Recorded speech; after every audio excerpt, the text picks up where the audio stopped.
Jogging కి వేళాయరా, ప్రకృతిలోకి పయనమవ్వరా? పూర్తి వివరాలకు చదవండి రేపటి సాక్షి హైదరాబాద్ ఎడిషన్. మా చంద్రయ్యనే ఉన్నాడు. మా చంద్ర మీద కూడా ఎమ్మెల్యే చంద్ర మీద కూడా ఇల్లీగల్ కేసులు, సోషల్ మీడియా. నీ మీద కేసు ఏం చంద్ర? రాష్ట్రంలో ప్యాకాట్ జరుగుతూ ఉందని చెప్పి ఆయన నియోజకవర్గం ఉదాహరణగా చూపిస్తూ ఆయన నియోజకవర్గంలో ఉన్న ప్యాకాట క్లబ్బులు ఇక్కడ జరుగుతూ ఉన్నాయని చెప్పి ఆయన పోస్ట్ పెట్టినందుకు ఆయన మీద కేసు.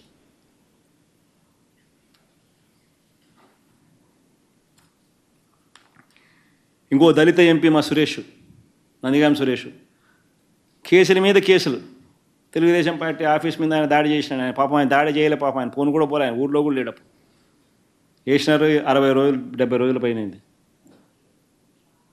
ఒక కేసుతో కాదు, ఒక కేసులో బయటకు వస్తా, ఒక కేసులో ఒక కేసు పెట్టక తలికే మళ్ళీ ఇంకొక కేసు, ఒక కేసు తర్వాత ఇంకొక కేసు, అన్ని ఇట్లాంటి దిక్కుమాలిన కేసులే. ఒక దళితుడు, ఒక ఎంపీ 70 రోజులుగా జైల్లో ఉన్నాడు.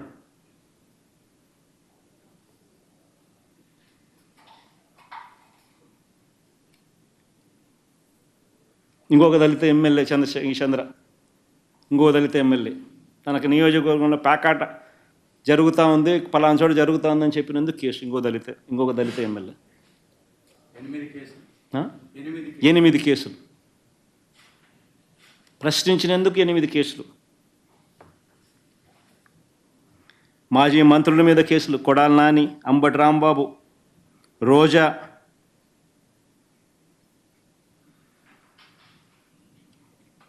నిజంగా అసలు రాష్ట్రంలో ఈ మాదిరిగా ఒక తప్పుడు సాంప్రదాయానికి నాంది పలుకుతా ఉన్నాడు చంద్రబాబు నాయుడు. ఒకవైపున కేసులు, ఒకవైపున ఎవడైనా మాట్లాడితే అన్యాయంగా వాళ్ళ మీద దూషించడం, మరోవైపున దుష్ప్రచారాలు. వీళ్ళే దగ్గరుండి చంద్రబాబు నాయుడు స్వయాన టాపిక్ డైవర్షన్ చేయడంలో ఎంత స్పెషలిస్టు, తప్పుడు ప్రచారాలు చేయడంలో ఎంత స్పెషలిస్టు, అబద్ధాలు చెప్పడంలో ఎంత స్పెషలిస్టు, మోసాలు చేయడంలో ఎంత స్పెషలిస్టు చంద్రబాబు నాయుడు గురించి మనం అందరికీ తెలుసు. క్యారెక్టర్ అసాసినేట్, ప్రత్యర్థిని అటువైపున ఉన్న వ్యక్తి క్యారెక్టర్ అసాసినేట్ చేయడంలో ఏ రకమైన ప్రసిద్ధి చెందినాడో చంద్రబాబు నాయుడు గురించి మనం అందరం చూసినాం.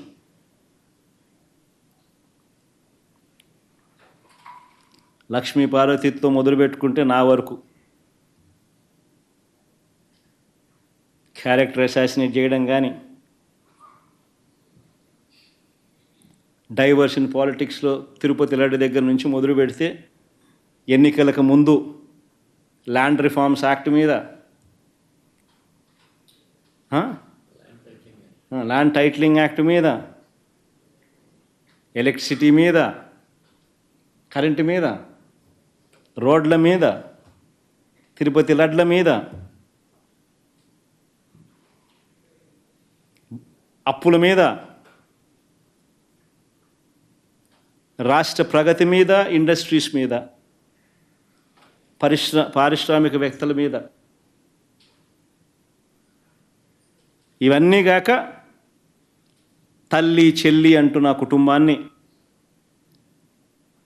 ఎక్కడ పడితే అక్కడ ఇదే చంద్రబాబు మాట్లాడుతూ ఉన్నాడు. ఆశ్చర్యం నిజంగా అడుగుతా ఉన్నా, ఇదే మరి చంద్రబాబు, నేను సూటిగా చంద్రబాబు నేను అడుగుతా ఉన్నా, అయ్యా నీకు కుటుంబాలు ఉన్నాయి, నాకు మా కుటుంబంలో విభేదాలు ఉండొచ్చు, కానీ నువ్వు పెట్టే పోస్టులు కానీ, నువ్వు చేసే క్రూరమైన రాజకీయాలు కానీ ఎవడు చేయడు, ఒక్క నీలాంటి దుర్మార్గుడు అయితే తప్ప. ఇదే చంద్రబాబు నాయుడు అడుగుతాను నేను. చంద్రబాబు నాయుడు గారు ప్రతిపక్షంలో ఉన్నప్పుడు, నేను ముఖ్యమంత్రిగా ఉన్నప్పుడు, ఇదే చంద్రబాబు నాయుడు గారు తన ఆఫీస్లో, టీడీపీ ఆఫీస్లో, తన అఫీషియల్ స్పోక్స్మెన్తో ముఖ్యమంత్రిగా ఉన్న నన్ను ఏమని తిట్టించాడు? బోసిడీకి అని తిట్టించాడు.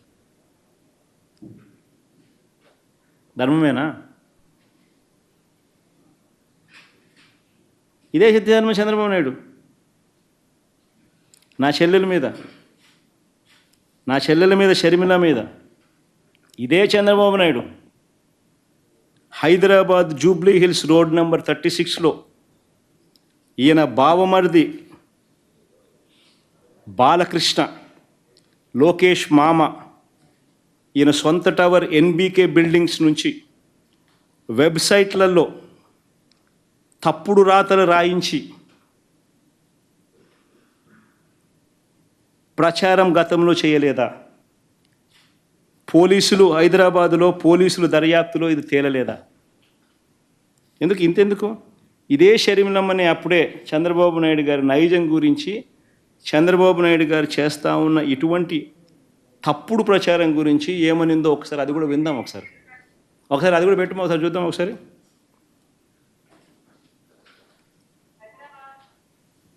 వినండి, బాగా ఇంట్రెస్టింగ్ ఉంటుంది. సౌండ్ బాగా పెట్టుమా.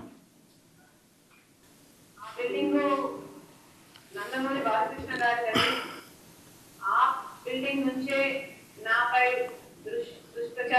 దుష్ప్రచారం జరిగిందని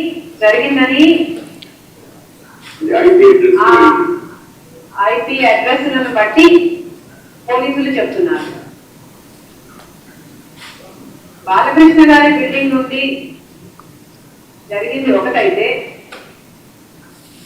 ఈ సైట్లన్నీ, ఈ వెబ్సైట్ అయినా యూట్యూబ్ అయినా, ఈ సైట్లన్నీ ప్రో టీడీపీ అంటే టీడీపీని ప్రమోట్ చేసేది, ప్రత్యర్థుల్ని కించపరిచేది. సో ఈ పోస్టింగ్లన్నీ బాలకృష్ణ గారి బిల్డింగ్ నుంచి ప్రో టీడీపీ సైట్ల నుంచి జరిగాయి అంటే బాలకృష్ణ గారికి దీంతో సంబంధం లేదు అని నేను ఎలా అనుకోను. సంబంధం ఉండడం కాదు, స్వయంగా బాలకృష్ణ గారే నాపై ఈ నీచమైన పుకార్లు పుట్టించారని, వాటిని ప్రచారం చేశారు అని కూడా నేను విశ్వసిస్తున్నాను.